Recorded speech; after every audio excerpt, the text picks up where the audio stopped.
Welcome to the MidCoast Captain's Cover.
So the reason we want to keep track of how many people are using the cupboard is when we're writing grants, it's important to have that data of how many students are using the pantry monthly, per semester, per academic year.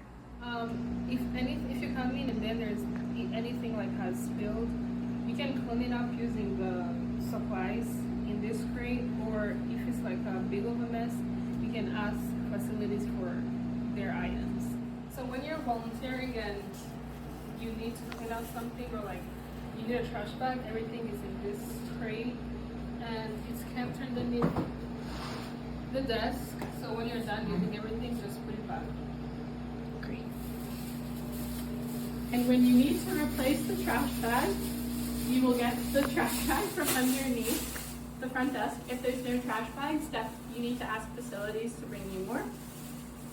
And you just put it in like so, and put your produce in there. When you put food into the trash bag, you need to take it out at the end of your shift so that it doesn't stay overnight and attract unwanted pests. So if you need to take your trash out, you need to use this door, but you need to tell facilities or security to deactivate your alarm. And the trash is behind, like here.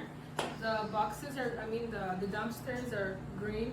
And when you're done, make sure that you tell security or facilities again to reactivate the alarm. The facilities office is conveniently located across the hall from the captain's cupboard. So one of your main tasks as a volunteer is making sure that the shelves are stocked. A really big part of that is making sure that there is no food that is less than 6 inches off the ground. So these shelves we want to try and avoid having food on, but above, because it's more than 6 inches, is safe to store. Nice. So here is our household supply. These can be stored on the bottom shelf because they're not food products. So it's fine to leave paper products, laundry items on the bottom shelves. If we don't have any toilet paper, you can go to the top shelf and pull down. We only want to put out once a week to make sure that there's a consistent supply for people to take between orders. The MidCoast Captain's Cupboard has 2 fridges, and we want to encourage pantry users to check both. So this one, you can see what's there, so people are going to look in that one first. But there's so much more. When you open up this one, we have produce as well as an extra freezer that has extra goodies. Another part of your volunteer responsibilities are making sure that all the produce is edible. So for example, if a potato is green and might be sprouting some eyes, this is something that we want to get rid of, because if you leave the bad produce, it will spread to other produce, making more of it inedible and leading to more food waste. When you're volunteering, you're also going to check the bread to make sure that it's within date and doesn't have any mold. When it has mold, you're going to throw it away.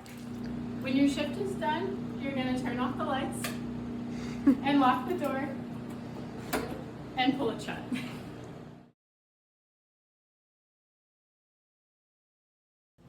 So inevitably, when you're in the captain's cupboard, people will share things about themselves with you. we ask you to kindly hold it confidential and not share it with others. That said, if you hear something that really concerns you, I totally invite you to share that with me and I can reach out to the student. But all of our volunteers are asked to sign 3 things upon completing this orientation.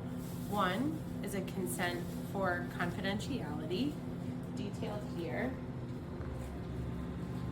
The second is an agreement to use our lockbox, which just states that so long as you are volunteering here, you will not share the code to the lockbox with other people.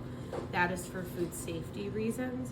That said, once you are oriented as a volunteer, if you would like to enter the space or supervise a peer who needs food and the cupboard is otherwise closed, it is totally okay to key in and help someone with that because you've had an orientation. The only time that I'll change the code for the lockbox is if I have reason to believe that there's any unintended use of this space happening. It's our job to keep our food safe and the humans on this campus safe. So this is a food pantry only. I'll cut that out. We also have a volunteer agreement. And once you have gone through and carefully read each of these 3 agreements, you will sign it. And then you will have access to our calendar, which will allow you to sign up for volunteer shifts. We're really grateful for your service.